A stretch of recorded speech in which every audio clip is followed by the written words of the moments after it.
Hello everyone and welcome to my channel. I'm your host Grotesque, and today we're having an unforgettable adventure through Ker Nethalas into the Midnight Throne. This is written by a super talented author by the name of Alex T, also known as Black Oath Entertainment.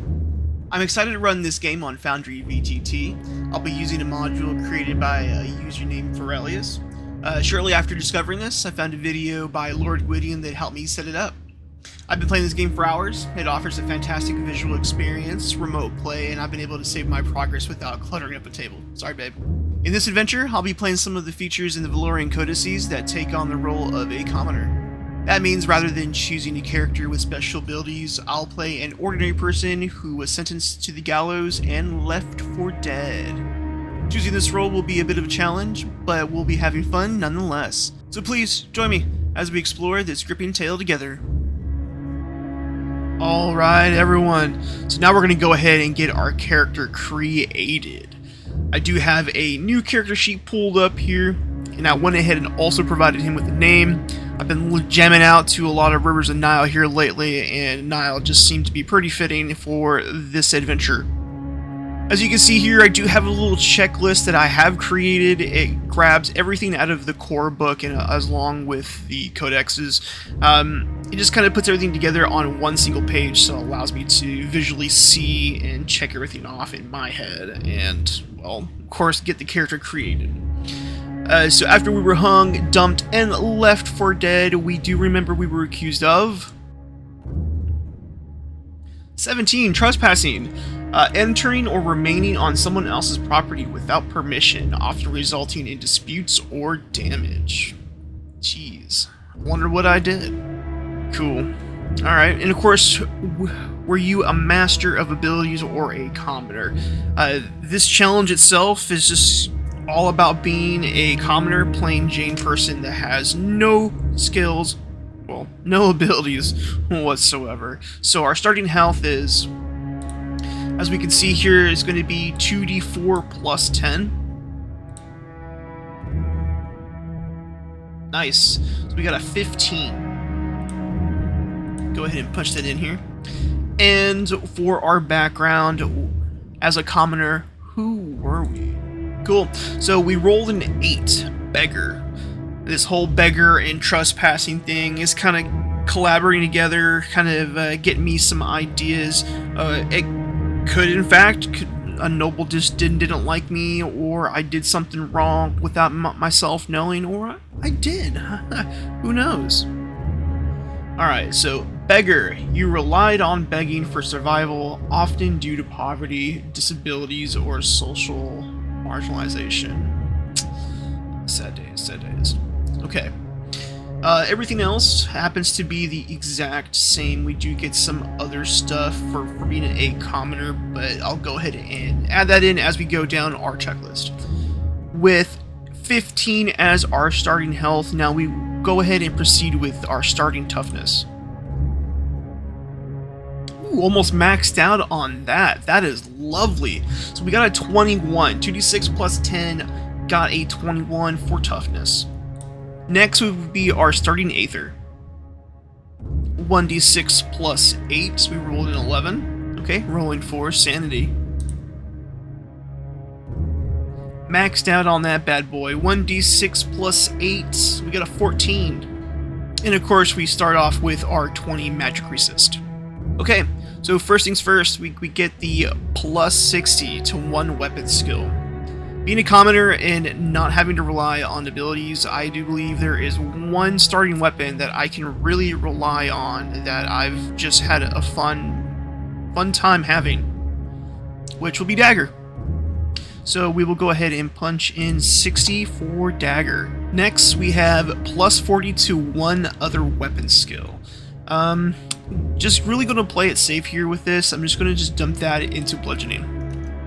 Now we go on to add plus 30 to 3 skills. This could be a pivotal moment when really creating a character. 30 into Scavenge for right now, because the idea of having 50 to Scavenge is just wonderful. I ended up going ahead and dumping the other 2 options for dodge and perception. Just in-game, getting the nitty-gritty and getting dirty, of course, is just going to be beneficial. Now we have plus 20 to 3 skills. I do know I will be dumping at least 1 into Resolve and 1 into Endurance, but I will go ahead and also just put this into Athletics. So for the 3 skills that I've chosen, I have Athletics, Endurance, and Resolve. Now it is plus 10 to 4 skills. 4 skills I've chosen Acrobatics, Medicine, Reason, and Stealth. Of course, I will not be getting our 2 ability points starting off as a commoner, but I will be getting a 10 exhaustion resistance along with that plus 20 to scavenge. And here's what our skills look like all tallied up.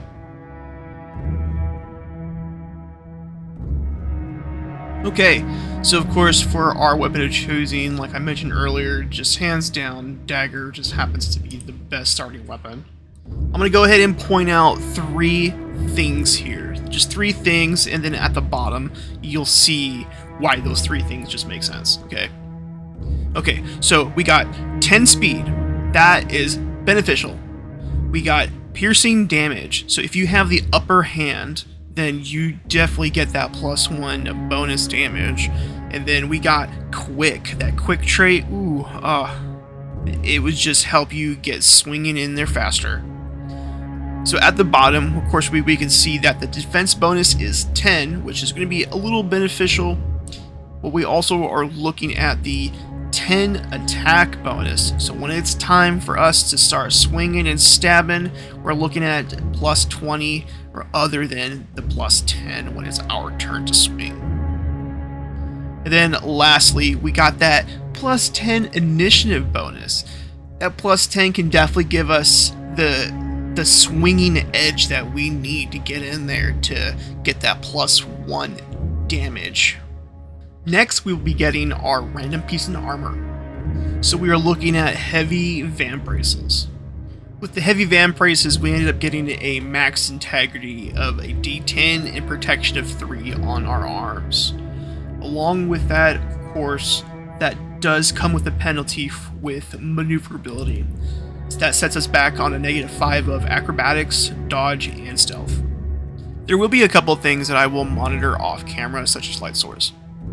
And then next week we did roll for our cooking supplies, crafting supplies, and our starting coin, which we did end up with 6 cooking supplies, 14 crafting supplies, and 13 coin. I went to also set up our coin and gems as a stack with our starting gear slot.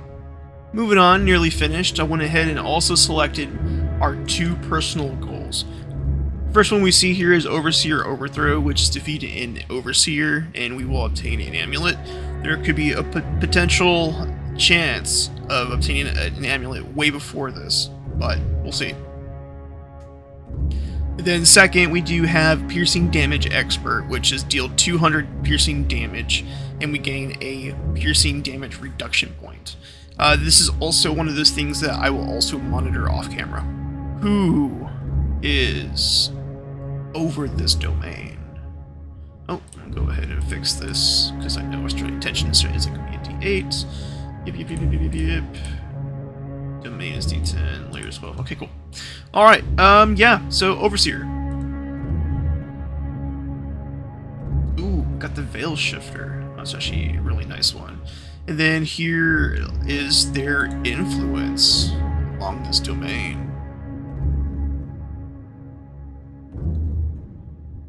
Oh, I don't think I've ever come across this one. So we rolled an 8. Unstable. Deals D8 arcane damage when killed. I have never came across this one. This is purely corpse explosion, and I f***ing love it. Okay, so just went ahead and got everything. I do believe we are ready to dive on in. Okay, people, so I went ahead and kept rolling until I got a room, rolled a room on the second try. So this will be our starting point as we, of course, step into darkness. First off, let's go ahead and appreciate this work of art right here. This, oh god, mwah, mwah, mwah, freaking beautiful. Just gets me pumped every time I see this. I love it. And as a special treat, this is actually how we will start our adventure in Ker Nethalas. Alright, beautiful people, as you can see, we do start off on a pile of rotten bodies. Just for the respect of the dead, we're gonna slowly but surely tiptoe as gently as we can off them and roll for our first room encounter.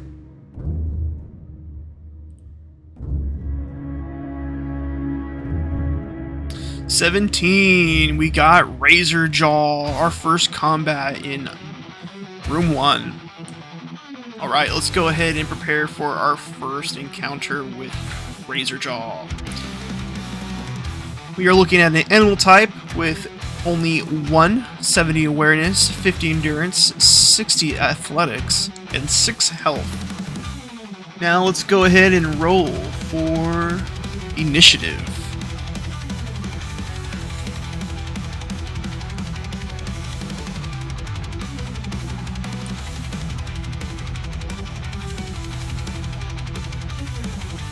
Oof, Razor Jaw got the upper hand on this one.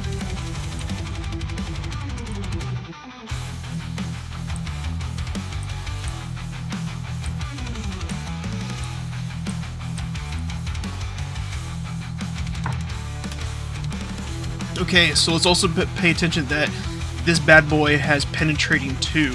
So this creature's attacks ignore 2 points of damage. Wow. Dang, this is gonna hurt.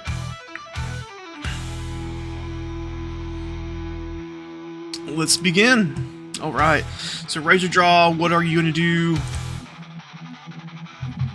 2. Vicious Bite. The Razor Jaw lunges at a target with its massive jaws, attempting to bite down with its deadly teeth and dealing D8 piercing damage on a hit. Okay, let's see what we can do.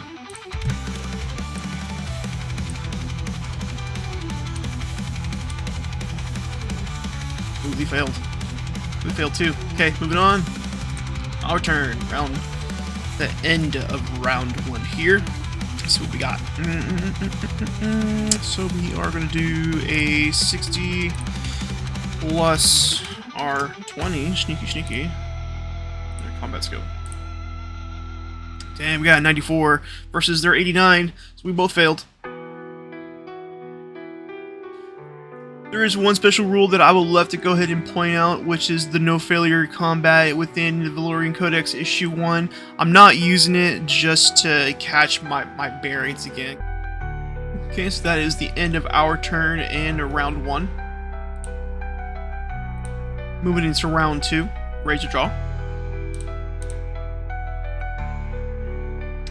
Roll the 2 again, got that Vicious Bite. Let's see what we can do.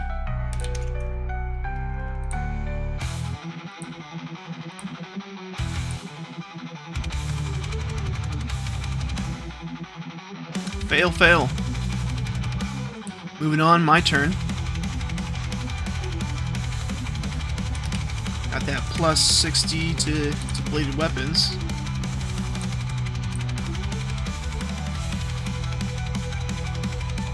$28 to their 20. Gotten the upper hand with the additional 8 on that, so we'll go ahead and swing. We are looking at a quadruped.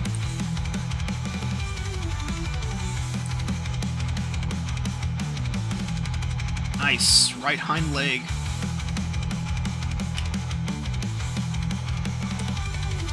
Round 3, Razor Jaw. Vicious Bite again. Okay, so what we can do.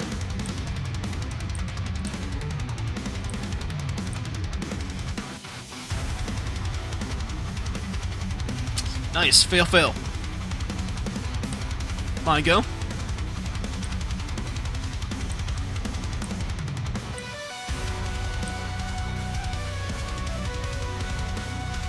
My 19 to their 82. Let's go. Of course, we're looking at the quadruped again. Ooh, 19. Got that crit. Rolling 2d6. 9.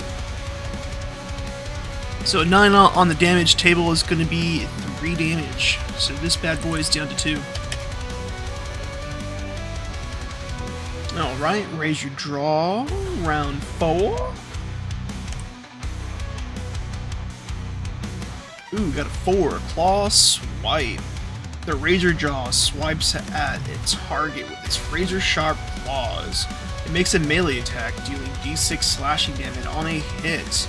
Additionally, the target must succeed on a dodge or take ongoing bleeding damage. That is ouch town myself.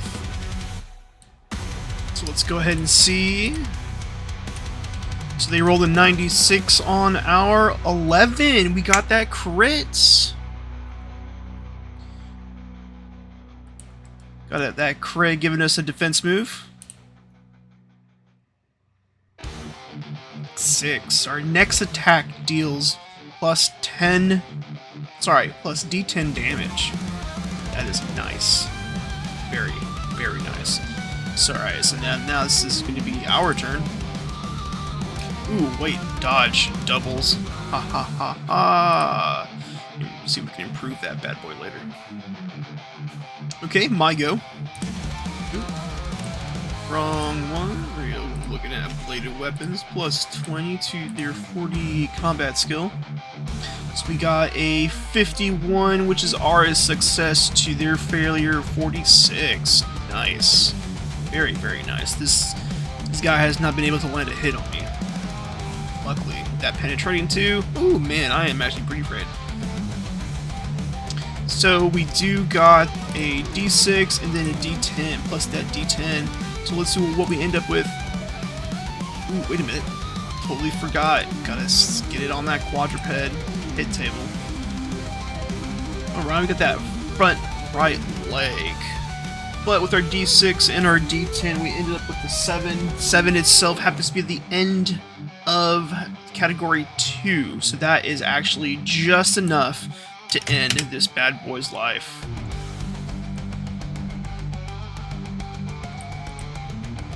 Head and toss him to the side over here. But also, that being said, we do take d8 damage. 4. I do believe it's just a 1.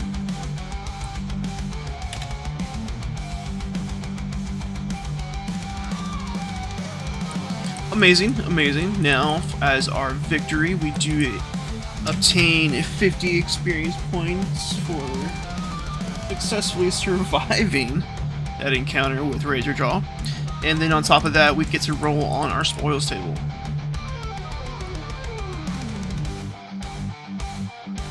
Cool, we got a fragment. Okay. A tattered cloak that, when worn, shrouds the wearer in darkness. Grants invisibility for 5 rooms. Went ahead and put that in our non-encumbering items.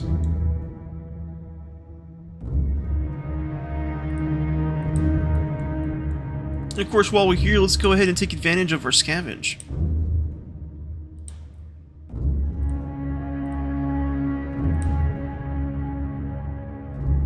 $30. Nice. Let's see what we can find.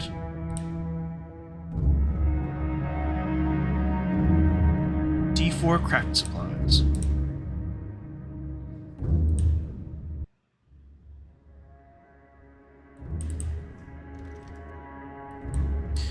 And I like to go ahead and check mark rooms that I have scavenged.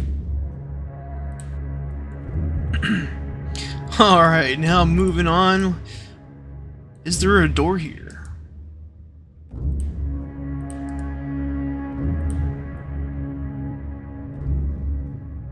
There is a door, but what lies beyond this door? A room. Statues of once lovely nymphs are now twisted and grotesque surrounded by thorns and brambles. And as we walk into the threshold here, we'll go ahead and update our light source. And we'll also go ahead and roll for our attention die. Cool. And now our layer die. Nice.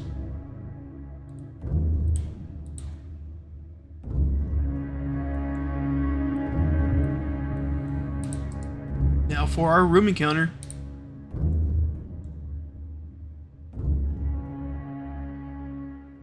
The Necropede. I fucking have a love-hate relationship with the Necropede. This bad boy has killed 2 of my favorite characters already. Also forgot to recover D4 toughness. Which really doesn't even matter, if I'm being honest. So we're looking at Venomous, which of course, when this bad boy does damage, we need to pass an endurance check to see if we end up being poisoned. We can also resist the poison when it's our turn, but I do believe that would end up taking our... No, that's a free action. Yeah, that's free action. And of course, Undead. Cool. Let's go ahead and see... that plus 10 on my initiative. Their awareness. Ooh, we got 77. Boom, look at that, my guy. Doesn't matter if we got a fumble. Still gotta go ahead and update that.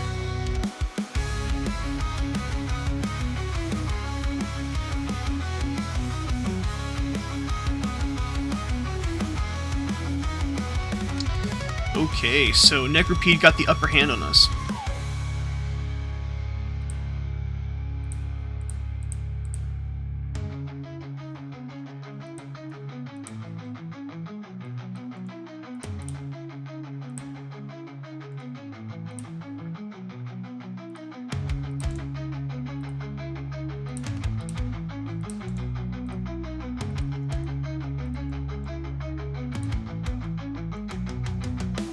With the Necropede going first, let's see what they can do. Bone Slam. The Necropede slams its skeletal body onto a target, dealing D6 bludgeoning damage. Okay, let's see what they can do.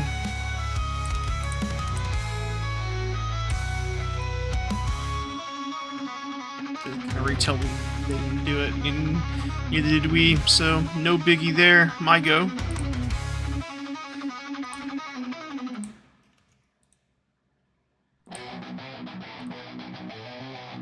And at 88, I am just Fumble Master Nile today, jeez. Let's see here, those bladed weapons.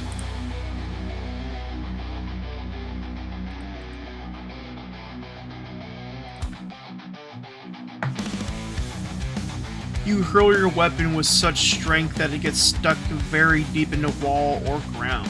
As a standard action, you must perform a successful athletics check to retrieve it.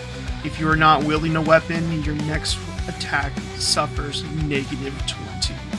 Oh yeah, no. We are definitely going to be spending our round picking that thing up.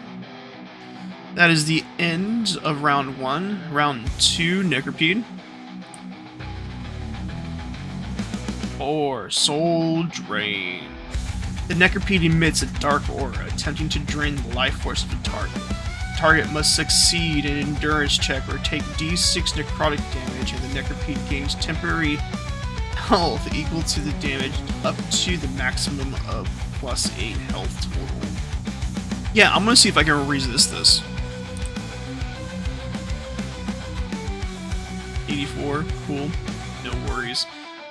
So we're just gonna go ahead and try our endurance. 90, yeah, no, we are taking that damage. 6, unbelievable. And of course 6 just means it's gonna be 2, so it gains a temporary health pool of 2, so now it's technically at 10.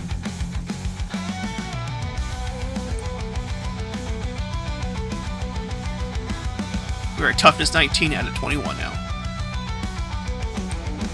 My go. I am going to spend my standard action to retrieve my weapon because it would be stupid not to.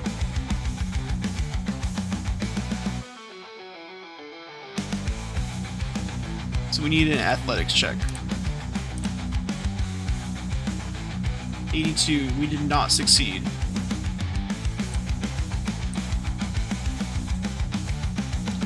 Alright, Necropede.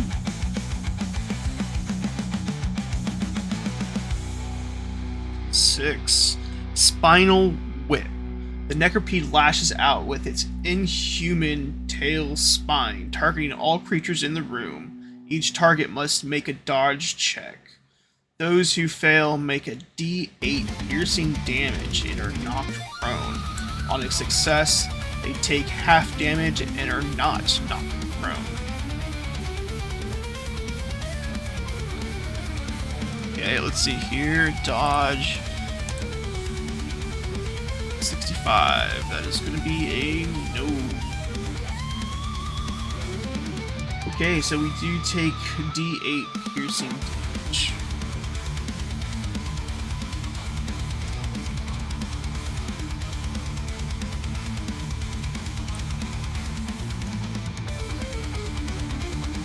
That is a 4. 4 is going to be 1, but of course there's going to be that +1 damage. Makes it up to 5, total of 2.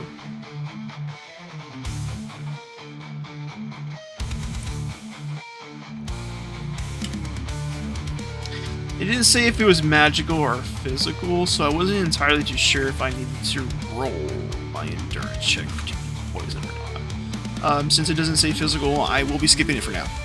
Alex, I know you watch these daily, dude. You let me know. Thank you, appreciate you.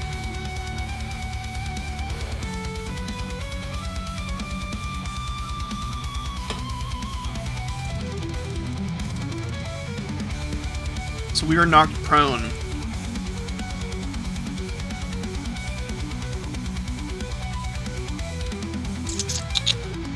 Which is no bueno.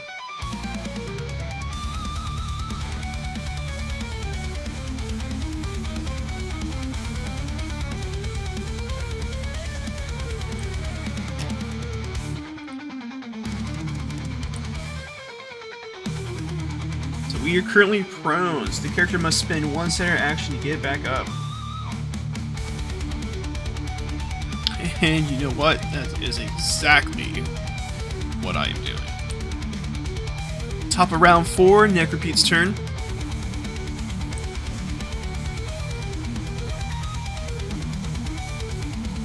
Spinal Whip. Let's see what we can do.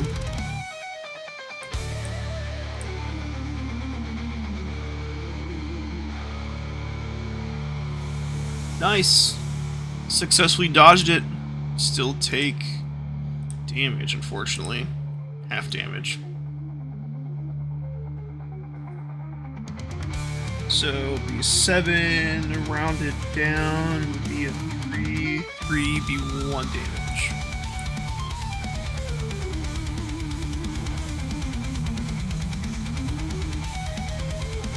My go.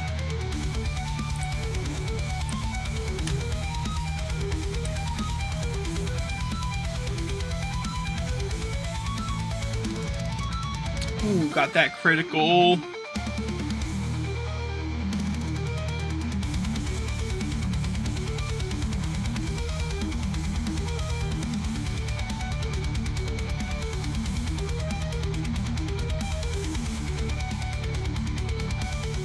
Where is it? Ah, it was almost a 1. Okay. Okay.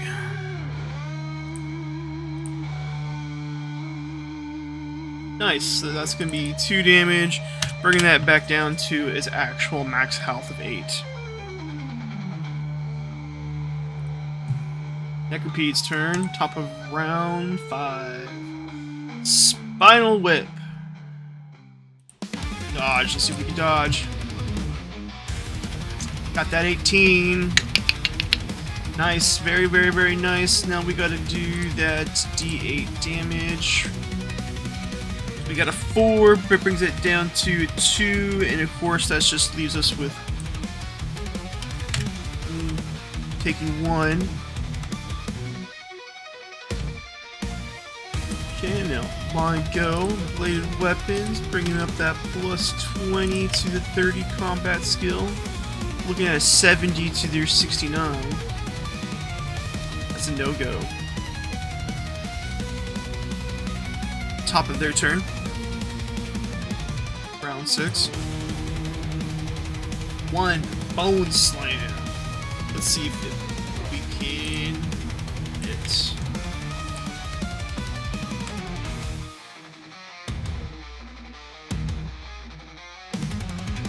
So they got a critical success, so they are definitely hitting this time around. Where are they hitting?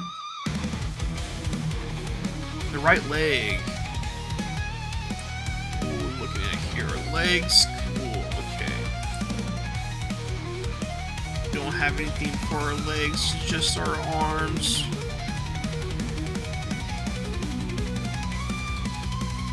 That's bludgeoning damage. Okay, cool. Worries. So let's go ahead and take our endurance check while... No damage. Nothing. Nada. Zip. Zero. Zilch. Ouch.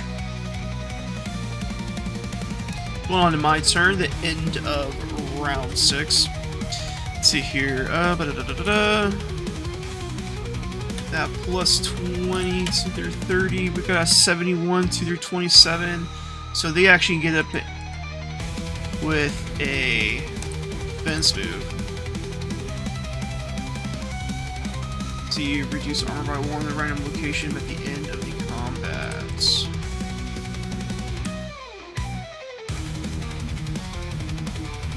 Cool, doesn't even matter. Moving on. What you be doing? Cool, bone slam again. Let's see what we can go with.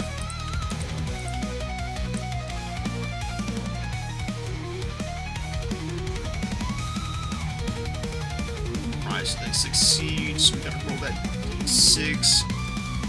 Where is it hitting? Chest. 1. Still got that 0 damage coming. There we go. That plus 20 to their 30. We got a 45 to their 26. Okay, we got the highest success on this one. So where are we hitting? Serpenoid. Got that 14, which is the body. The body's hit the floor. Roll for our damage. Got a 5. Very, very, very nice. And we are still moving things along, which is super nice. And of course, with that 5, just really gives us that 2 damage that we are doing. So that brings this bad boy to 6 out of 8. Up round 8, Necropede. Or Soul Drain. Let's see if we can resist this first. 57. I don't think so. Okay, so we must pass an endurance check or take necrotic damage, and of course it will heal back up again. Come on. Let's see. Pass this endurance check. Ooh, 10. Very, very beautiful. Alright, Argo. Headed up that plus 20 to their 30. So we got 64. No, that I hit to their 70, which is a failure on their end.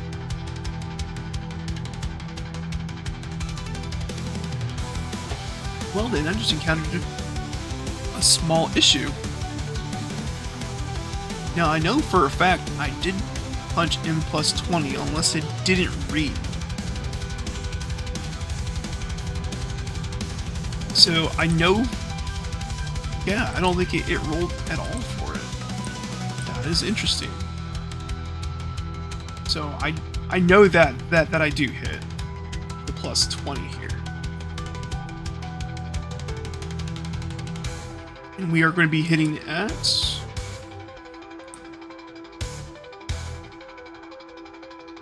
the body.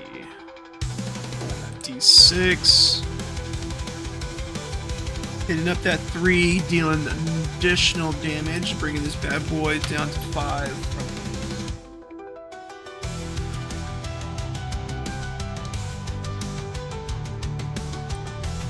Alright, round 9, Necropede.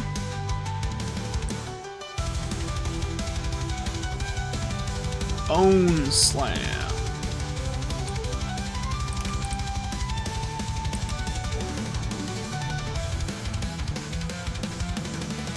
Ooh, they got the higher success on that, so that is very unfortunate. Doing damage on the humanoid roll table to right leg, okay. That was a D6. 3, that is just going to be 1. Bring that to 14. Now we'll go ahead and do our endurance check to see if we end up becoming poisoned. 9, pass. Very nice. Argo. You know, I know I punched that in. Yep, there it is right there. 27. Or sorry, 20, but we got that 7. Now let's see if they miss. Oh, they miss on the 71, so we're hitting. Where are we hitting? 13, body. Okay, no worries, no worries, no worries. Anything but a 1. 5, 2 additional damage. Good deal. So let's bring this down to 3 out of 8. Necropede. Up around 10. Bone Slam. Let's see if it does anything. So they got a 97 to our 34. We succeed on this, so we get a defense move. 6. Our next attack deals plus D10 damage. Alright, speaking of our next attack, let's go ahead and get that done and out of the way. So we got 56 to their 14. We got the higher end number on that. So we're going to be rolling a D6 and a D10. Cool. So we're looking at a quantity total of 8, which is the beginning tier of 3. And that happens to be exactly enough to bring down this bad boy.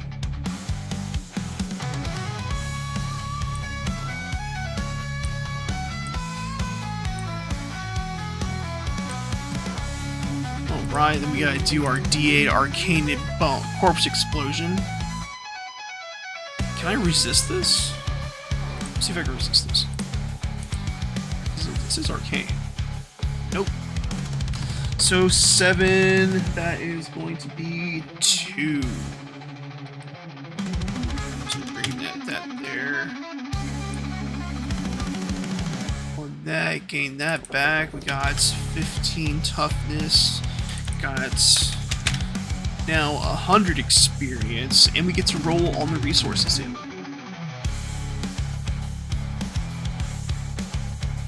Cool. We found 1 cooking supply.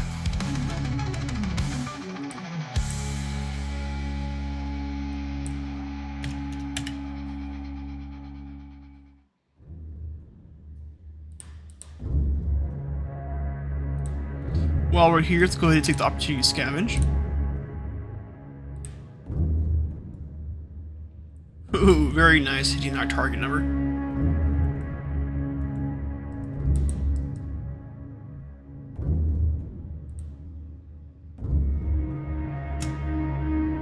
Found nothing of interest. Wah, wah, wah. No worries.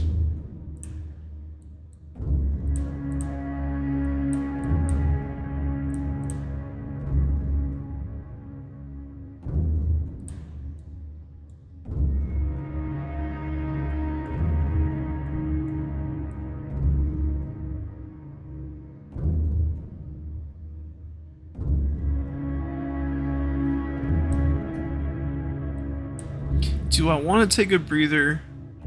Do I want to take a break? That's the thing. I have enough crafting supplies. I at least want to get another torch going and some rations. At least one ration so we don't have to take half of the benefits for next time.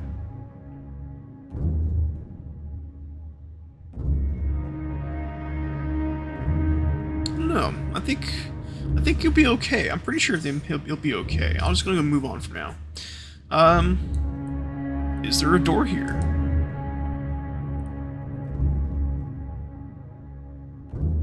No, there is no door. And of course, what lies beyond?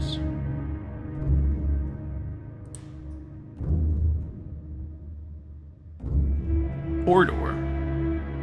The corridor seems to shimmer with an otherworldly glow. Transparent figures of long-dead souls can be seen drifting through the walls, oblivious to the living. And of course, there being no door here. Swift through the corridor.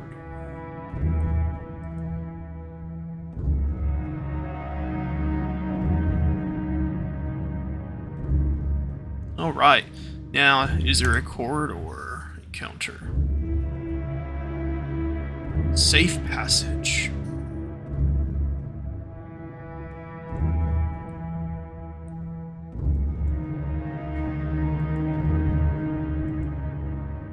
Is there a door here? No door. What is over here? I'm going to re-roll that because that would leave the end of things, and that's not what we need.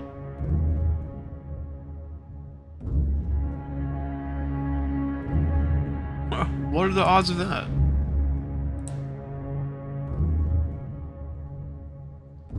Yay, here we go. Mirrors shattered into jagged pieces create a disorienting effect, disorienting reality and reflecting haunting images.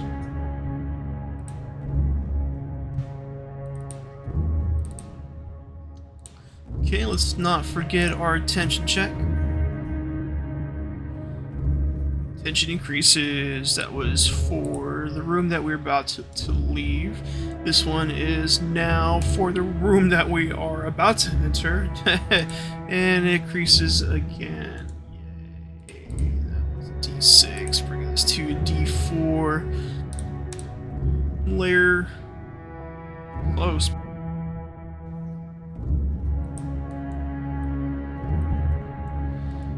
Okay, what do we encounter? An event.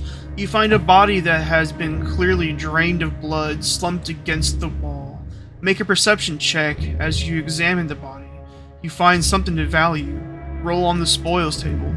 Unfortunately, you must also make a dodge check as the body suddenly lunges at you before darting into the dark. If you fail, you are scratched and are bleeding.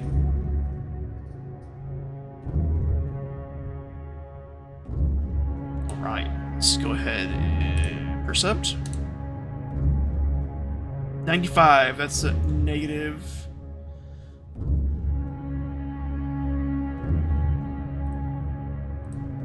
Do we dodge?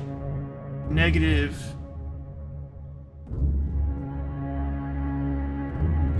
And we are now bleeding.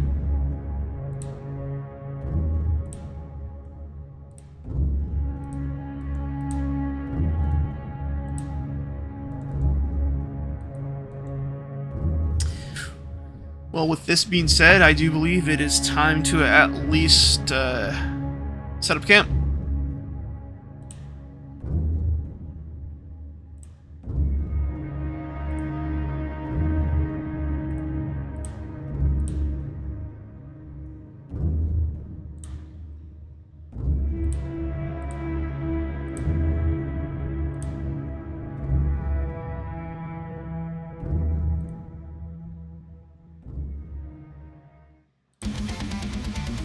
Hey everyone, if you like what you've seen or heard, please don't forget to like and subscribe. Not only does this motivate me as a content creator, but it motivates me as an individual as well. Don't forget to check the description for links and more. And of course, thank you so much for your time and patience. Hope you have a wonderful day. GG. Good gaming.